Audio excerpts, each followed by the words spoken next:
Hello, everybody, and welcome to the Crypto Hipster Podcast. This is your host, Jamil Hassan, the Crypto Hipster, where I interview founders, entrepreneurs, executives, thought leaders, amazing people all over the world of crypto and blockchain. And today I have another amazing guest. He is the owner of Milk Road and Impact 3. His name is Kyle Reedhead. Kyle, welcome to the show. Hey, thanks so much for having me. I'm excited to be here. Hang out with the hipster. Sounds good to me. Thanks for hanging out. So let's kick things off. Ask everybody the same question, and people give me all kinds of answers. Um, Amazing answers. What is your background, and is it a logical background for what you're doing now? It's definitely not a logical background, which I feel like happens a lot in the tech slash crypto space. I actually went to school for kinesiology and used to be a personal trainer and working in the actually did a lot of research on concussions. So I was actually working with a company that was training doctors and physiotherapists and chiropractors around the world on how to treat concussions. So that's where I started coming out of university. But for the last 15 years or so, I've been building in the creator economy. So building media businesses mainly, and then also investing in sort of like new markets. So was kind of early in the like social craze and some of the internet companies, not internet companies because I was too young when the internet first started, but let's say social media. And then also being from Canada, when marijuana became legal. I was before marijuana became legal. I was kind of like early in that scene, and so I'd always been very interested in investing, mainly in these kind of like newer opportunities. As I was like building businesses in the creator economy, and then finally. About 5 years ago or so, those got to merge together. So I had been building a marketing agency where we worked with a bunch of creators. And a lot of those were in finance. Some of those started to be in crypto. Starting around 2020, we worked with Bankless, for example, and helped them grow from 15,000 subscribers to 400,000 or so that they are today. And we started moving more and more in the crypto space because it was an area that I was beginning to invest in and understand starting back in 2019. Um, and so we started, really working with a ton of different crypto brands, like media companies, and then into the protocols on the agency side. And then in 2022, we started our own media company in the crypto space called Web3 Academy. And that was kind of similar to what Milk Road was doing in terms of helping people understand the markets and kind of what's being built in terms of like what's the real substance being built in this space, not just like how to trade, et cetera. And then about a year ago, we had the opportunity to merge in with Milk Road and take ownership of Milk Road. And now we have both Milk Road, the media company with the podcast, newsletter, et cetera. And then we have Impact 3, which is our sort of crypto native marketing agency. And both are doing quite well here. So we're excited to be in the space. That was going to be my next question is, what Impact 3 and Milk Road are all about, but what's your primary vision, your mission, your focus? What's your niche angle in this space? Yeah, absolutely. So on the Milk Road side, it's all about helping people invest in the Yeah. space. Ultimately, we're trying to help people become financially free. We think crypto is one of the best ways to do that. However, naturally, humans are not very good investors, right? We really, really suck at controlling our emotions and rationalizing markets. And I think there's so much opportunity in the space because there's so much innovation and so much growth ahead of us here. And the reason why I actually started this was the first cycle that I went through 2 cycles ago. I got in, a bunch of my friends got in, and by the end of the cycle, they had all been basically washed out and had less money than they had when the cycle started. And I had made a bunch of money, and I was like, "How's that happen? Like this industry literally did like a 10x in market cap over the last like 4 years, and you guys have less money than previous." And so I kind of realized, okay, they weren't looking at the right information. They were rational in their investments. They didn't really understand how to do this properly. And I was like, okay, I think there's a problem here. There's a gap, and I really want to help solve it. So that's really what Milk Road is all about. Just trying to help newer kind of retail investors manage and just kind of like navigate this space. So that's one. And then the Impact 3 side, there's a big problem in marketing in crypto. And so we're there to kind of just help these brands really get their brands more known, right? Get out there, try to figure out how to attract real users, sustain those users, retain those users, And then also just connect. Like we have a lot of connections through Milk Road, and we want to connect brands with media companies, and vice versa. So whether they need marketing or they need sponsorship stuff or however it is, we kind of have a lot of those connections. And so our goal there with Impact Three is really to help brands grow. Awesome, awesome. So let's see. You do a lot of thinking because I can see concussions, weed. That's exploring the mind. um, my son got a concussion playing baseball a couple of years ago, so he switched from Okay, baseball to rowing crew, and he nice. loves he loves rowing, and there's a very small chance of concussion, so that came out of it, which is good. So, um, yeah, I'm not here to talk about kinesiology. I'm here to talk about the current macro crypto environment. I want to find out your view, on the current macro. What trends do you think will require further investigation? Where are we at right now? The market seems to be tanking. Uh, what do you think? Yeah, we're in a tough moment, but I come bearing good news to the listeners. So a lot of people on Twitter right now or in other media companies and stuff are calling for the top. We've hit the top, and we're kind of down only for here, and maybe this was the end of the cycle. And when I say cycle, it's kind of these 4-year cycles that crypto has gone through. So there's a lot of people calling for the top. I really don't see it, and the reason why is the way that we invest and the way that we teach at Milk Road is our investment thesis and our framework is really evolves around the business cycle and the liquidity cycle. We think that crypto and really every financial asset globally, it follows the liquidity cycle and the business cycle. We live in this world where governments around the world are have low interest rates for the most part and are printing a lot of money, and ultimately that debases the fiat currencies, and scarce assets like crypto or tech stocks or real estate or gold, they go up in price over the long term. Now, it's not exactly to the day of when they print money, et cetera, but ultimately we have these kind of broader cycles that exist. And this has been the case for many, many years. This isn't something new. So when I look at the business cycle right now, although things look really bad, both in crypto and macro in terms of price action, um, and even in macro, there's a lot of confusion because what Trump's doing with tariffs, there's some geopolitical concerns. There's what's going on with Doge and unemployment increasing because they're firing a bunch of people. But ultimately, when I look at the liquidity cycle, when I look at the business cycle, it looks like we're still in the somewhat, I don't want to say early days, but let's say maybe mid cycle. There's still a long ways to go here. And I think what's happening is we just have a growth scare right now. So the markets are overreacting because they're uncertain of what's happening here with Trump, the new administration, and everything they're doing. Now, anytime you get a new administration that's trying to really radically change things, it's a bumpy ride for a little bit, right? They've got to get things changed up. They've got to they got to pivot what they're trying to do with the markets and the economy. And so that brings uncertainty, and markets hate uncertainty. And I feel like that's where we're at right now. One of the things though that I'm seeing is the dollar is really beginning to basically to bottom out, or not to bottom out, sorry, but to draw down. And I think that is really good to loosen financial conditions, right? It allows countries like China, et cetera, to start to print money. And I think soon we're going to start to see some rates getting lower in the US. So, like, for me, it looks like the macro environment actually looks pretty good, let's say 3 to 6 to 9 months out. And that should be really, really bullish for crypto assets, for tech stocks, et cetera. And so I know a lot of people are calling the top. I'm not seeing that right now. I think we're just in a growth scare.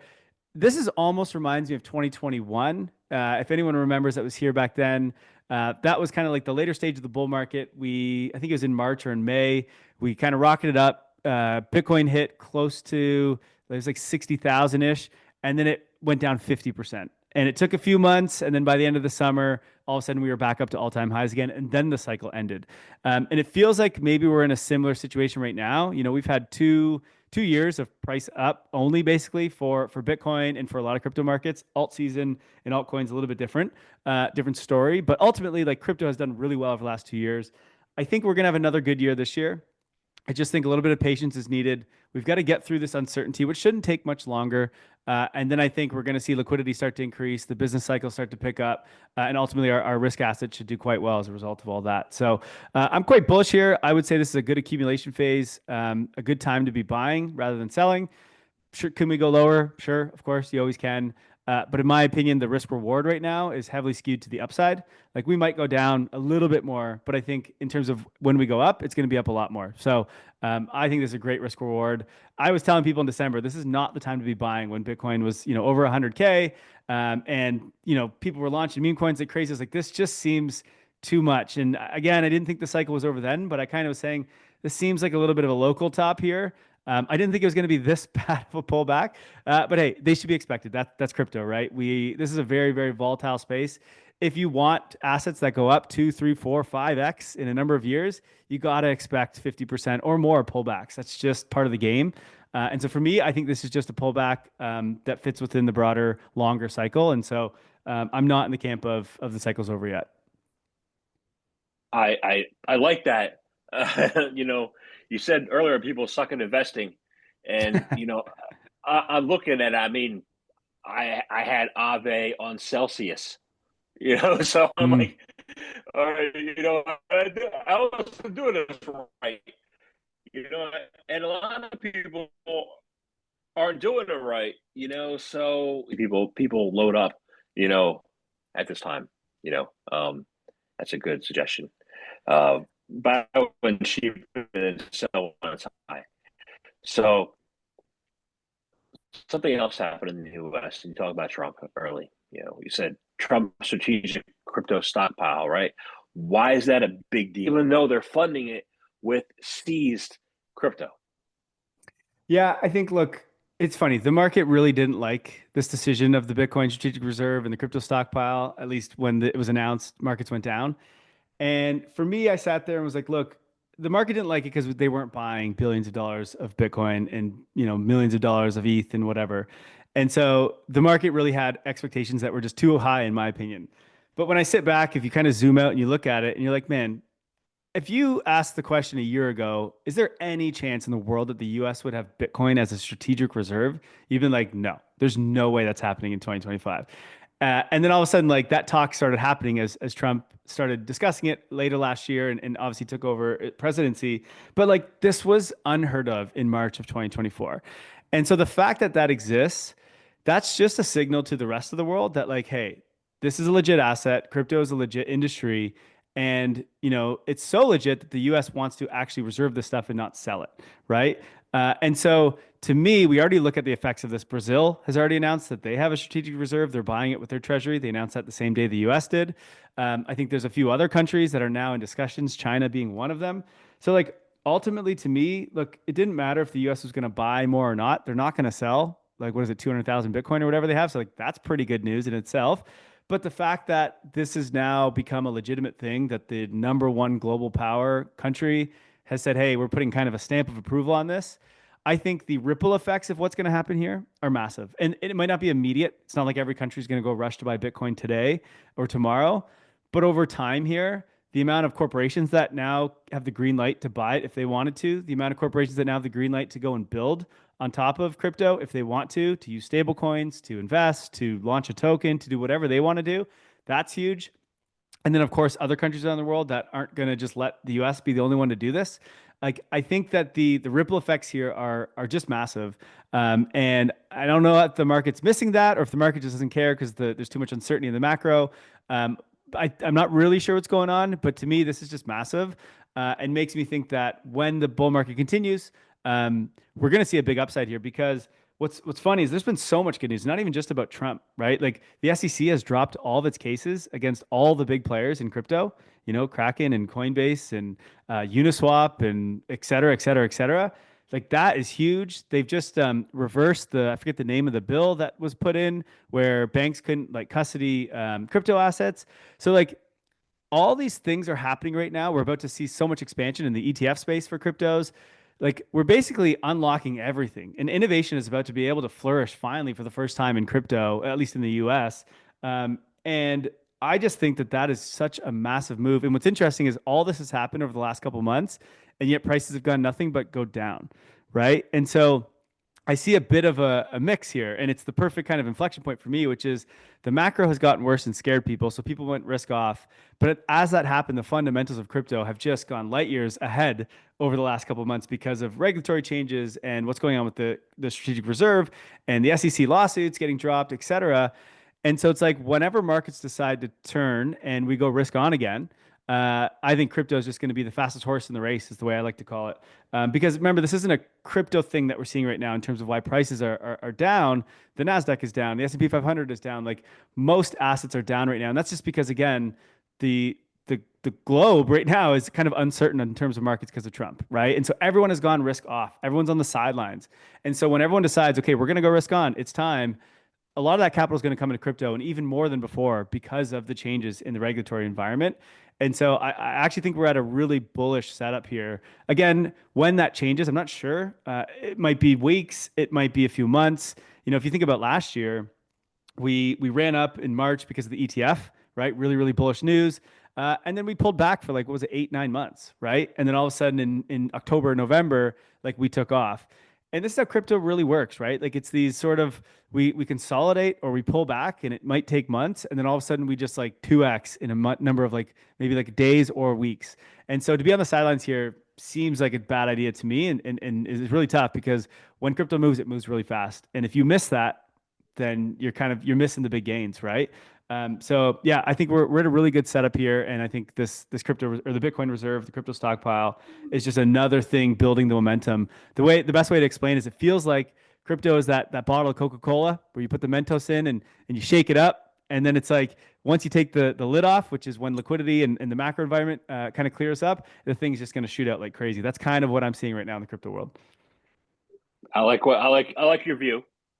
There's a couple concerns that I Yeah. have. One is, they listed these five tokens as their getting they get them all from Caesars, right? But they want to make a made in America, you know, stockpile too, right? I thought. And what about those coins that are really good coins made in the U.S. that are not part of those five? Like, I can name them. I don't want to name them names, but like there's a bunch. There's like Litecoin, there's Avalanche, a whole bunch that are made in the U.S. that have not been, embraced yet. So how do you think that they factor into this Made in America, Yeah. initiative and endeavor? Yeah, it's a good point. Like, so first of all, they actually didn't clarify. I said at the crypto summit on Friday last week, and all they said was there's a Bitcoin reserve, there will be a stockpile, but they don't know which ones yet. Even though I know Trump tweeted out some of the names Sol and XRP and ADA, but they actually said they need to go and do an audit of what the agencies actually hold. What have they actually taken from criminals, et cetera, and they don't even know what that is. And so whatever tokens those are, then they're going to put them in, and then they've given Treasury the as the kind of the decision maker decide, should we swap that into ETH or into Bitcoin, or what should we do with those tokens? So it's still a bit of an unknown. I think the reason Trump tweeted out Sol, ADA, and XRP as kind of the American made thing is he's America first. He wants the US to be the crypto capital of the world.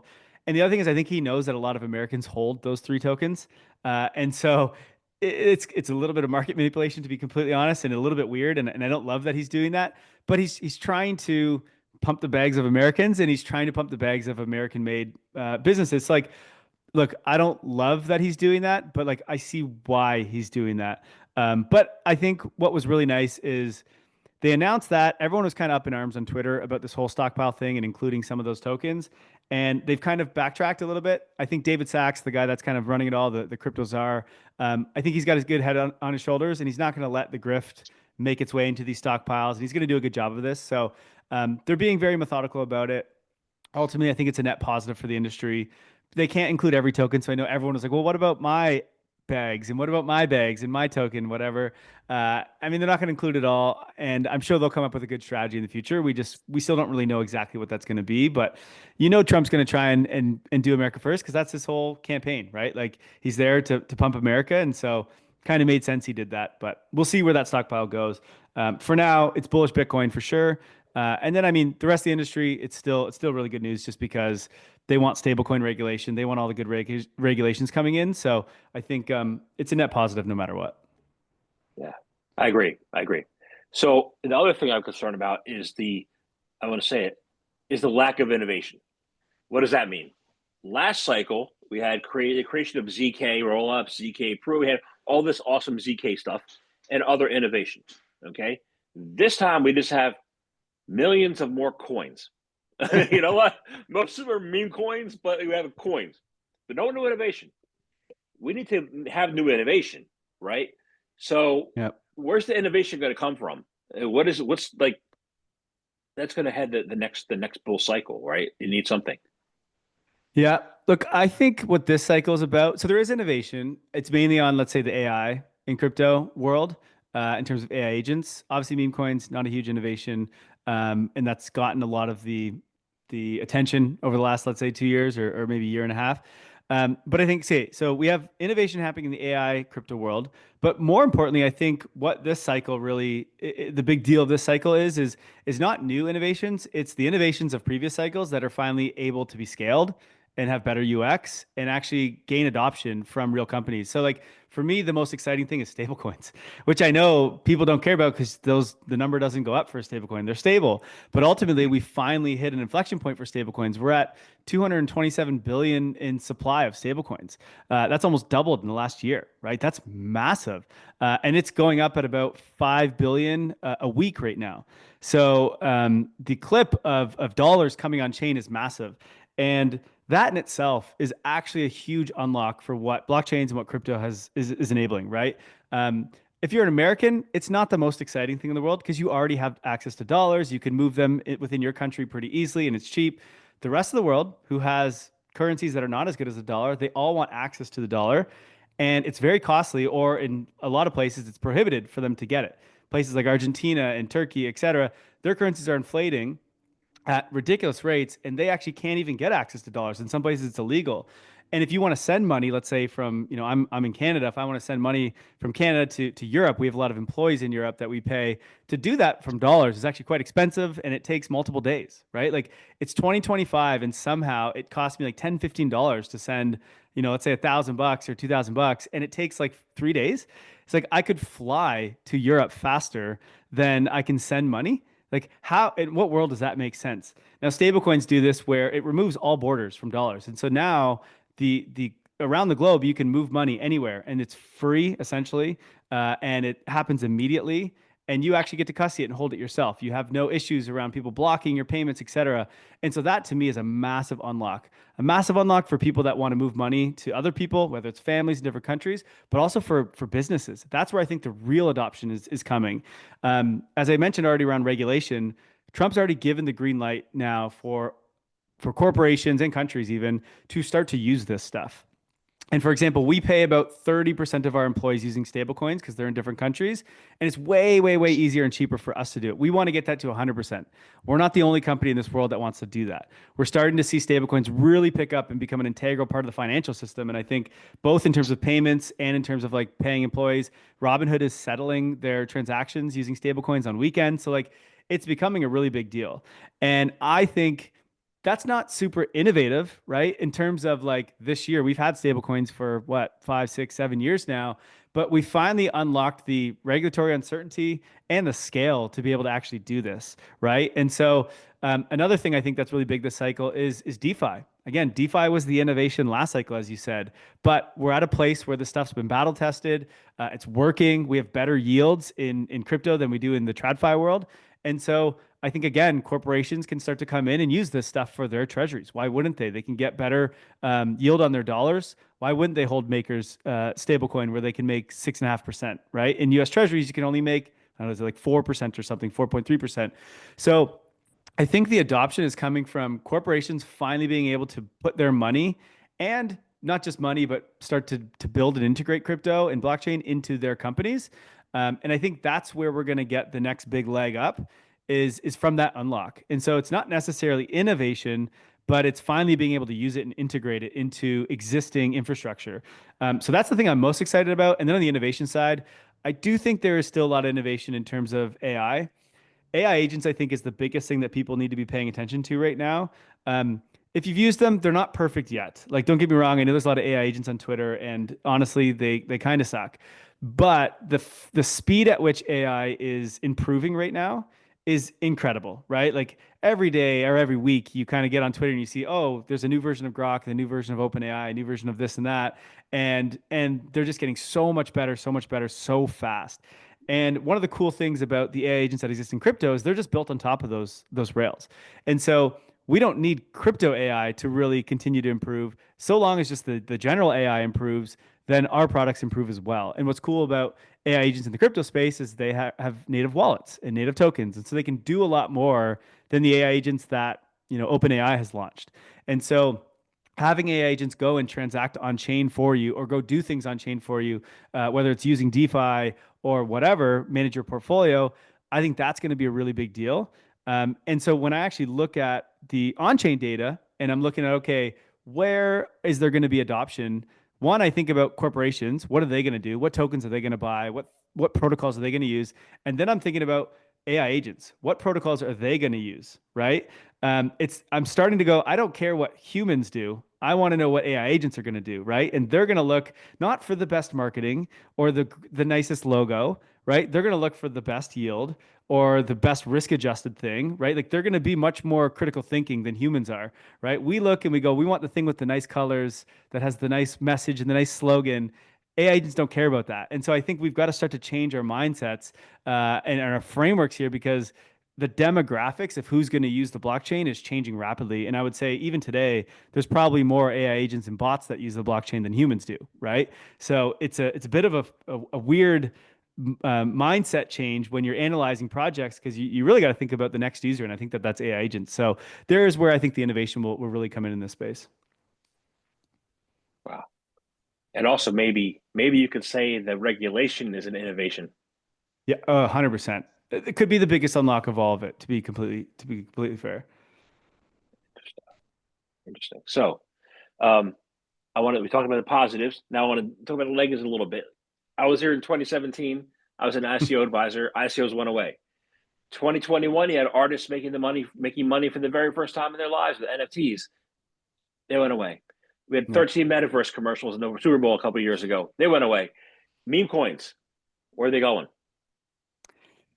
Yeah, look, it's hard to say. I think meme coins are here to stay. Is it going to be the meme coins like we saw with Trump and the Argentinian president with the Libra token? Like, I hope not. I think the U.S. has already said that meme coins are not illegal. They are fine. They are not considered a security, but they did say they're going to start to put in rules of course, if you lie about your coin and you say it's going to go up in price for these reasons, then you don't do it. That's illegal. That's a crime. You should go to jail, right? They haven't been able to do that yet, but I think that is coming. That's part of regulation. And so I think meme coins is basically the ability to trade attention. And I think there is something there. Just like you mentioned, NFTs are dead. They're actually not. People still use them. They're just not worth $6 million like they were last cycle, right? Because that was expectations getting way blown out of proportion and people just got too far ahead, right? And so they became overvalued. Now, like NFTs exist in on Lens Protocol in terms of like creating content that way. There's like music NFTs. There is still people using NFTs. They're just not worth a gajillion dollars, which made no sense. But they do have value and they do make sense in an integrated internet. And so, like, those still exist, just in a different way. Meme coins, I think, will continue to exist. There was some really good innovation in the meme coin world, but like, will they become worth what was Trump's like $70 billion in a matter of like 48 hours? Like, probably not. And I think there'll be some more rules and hopefully some regulation around it. So I don't think meme coins are going away per se. I think the extreme value of them might, in terms of like, there was a time when a lot of them were getting a lot of value. I don't think that's going to be the case anymore. But I do think it is a game that can be fun for some people who want to trade and try to trade attention on the internet. It's not my thing. I don't do it. Our audience doesn't really do it; they don't love it. But I think it's a game for some people, and I think that will probably still exist. It's just these ones that come from celebrities and politicians that they really need some restrictions on, because ultimately what we've seen over the last 2 months was just pure crime, right? There's no other way to put it, and so that needs to end, and we need some rules around that. But ultimately, I think meme coins are here to stay. Is it a spot that you should be investing in long term and trying to make money? I mean, up to you. I wouldn't be personally. But I think there is some sort of innovation there that will continue to stick around and be a part of this, be a part of the space. And I think we'll just continue to experiment with them. Like Zora, for example, which was kind of the spot for NFTs. It's like an L2 where anything can be an NFT. They have now launched like tokens around images, and it's almost like a meme coin for an image where you can sort of bet on the markets of that image. Again, I don't really want to buy those things, but there's an experiment there, and maybe there's something that comes out of it. Like meme coins kind of became a bit of a prediction market, right? And so like maybe there's something around that that can remain. But I think what we think of and what we know of meme coins will change drastically over the next year. I think so too. I think so. It'll be interesting to see where what they turn into. They might turn into state-run lotteries. We'll see. Yeah, You, yeah, you know? that's basically what it is. But yeah, Yeah. So you said something else. You talked about DeFi. And I want yeah, to talk about DeFi because we want DeFi to be adopted, right? You have some people who don't want DeFi to be adopted. One is the government because they can only offer lower rates. Two is the banks who want to give you a 0.25% per year in your savings yeah. account. They don't want them. But what's it going to take to get DeFi over the hump, and break through, and achieve that, I guess, balance, or how do we get it, over the resistance? Yeah, yeah, absolutely. I think we're starting to see it already, leading by Coinbase. So, for those that weren't aware, I think one of the biggest things to happen this year in terms of innovation was Coinbase integrated Morpho, which is a lending protocol similar to, like, let's say Aave, into Coinbase app. And so the way that this works, and this is what you would call the DeFi mullet, something we've been talking about for many, many years, and we finally started to see it, which is going on chain and using a wallet is actually very difficult, and most people in the world probably will never do it, right? It's just like most people don't care about their finances enough, and they're not technical enough to do this. Like my mom's probably never going to use DeFi. Now, the interesting part though is what Coinbase has done is said, hey, instead of going on chain, getting a wallet, connecting it into this like app that you may or may not trust, and like getting a loan, we are going to do that hard work for you. And we're going to integrate Morpho, this lending app, into the Coinbase app. And so what they did is effectively said, instead of bringing the users to DeFi, let's bring DeFi to the users, right? Coinbase already has more than 10 million users on their app. People use it all the time. The people that are using Coinbase, the exchange, are not necessarily your like DeFi degens. They're not people that are really on chain. I'd say a lot of them actually don't even have a Web3 wallet. And so they never really had access to this. But so what Coinbase is says, hey, we'll just integrate Morpho into our app. And now you can take out a loan with your Bitcoin using Morpho, an on-chain app, right in the Coinbase app. You never actually have to get a Web3 wallet or think about self-custody or any of that kind of stuff. I think Coinbase is about to do a ton of that. They weren't really allowed to do this before because of, again, regulation and the previous administration. Now I think they're about to integrate a DEX probably, and they're going to integrate a bunch more DeFi projects right into their app. I could see Robinhood doing the same thing. And so what I think is going to happen here is fintech companies that have the users and banks are going to just start integrating into these apps, and they'll find ways to monetize that. How's Coinbase monetizing this, for example? One, they own part of Morpho. Two, Morpho exists on Base. They're L2, right? So any transaction that happens, they get fees from that. So they found a new way of generating revenue while also offering the best rates to get a loan in your Bitcoin in the industry, because on-chain generally has better rates and better rewards than off-chain, right? And much lower risk because it's transparent. And so when you can combine the two and say, hey, we'll just connect the on-chain stuff to where the users already are, that to me is what I think is going to drive the next adoption of DeFi. And if you look at Morpho already, previous to Morpho integrating into Coinbase, they had about 35 million in their USDC supply. So when you loan your Bitcoin, you get stable coins. And about a month and a half after integrating with Coinbase, they're at 135 million, right? So they almost 3x'd in a matter of like a month and a half. And so I got a feeling that over the next year, this is going to be the big meta for crypto and specifically for DeFi. I think that Robinhood's probably going to do this very soon. They've already talked about tokenizing stocks. Will they actually do the tokenizing of stocks, or will they just integrate with a protocol that's already doing it on chain? My guess is they'll integrate. And I think Coinbase is going to do the same. And then it's like, will the banks do it? Unsure.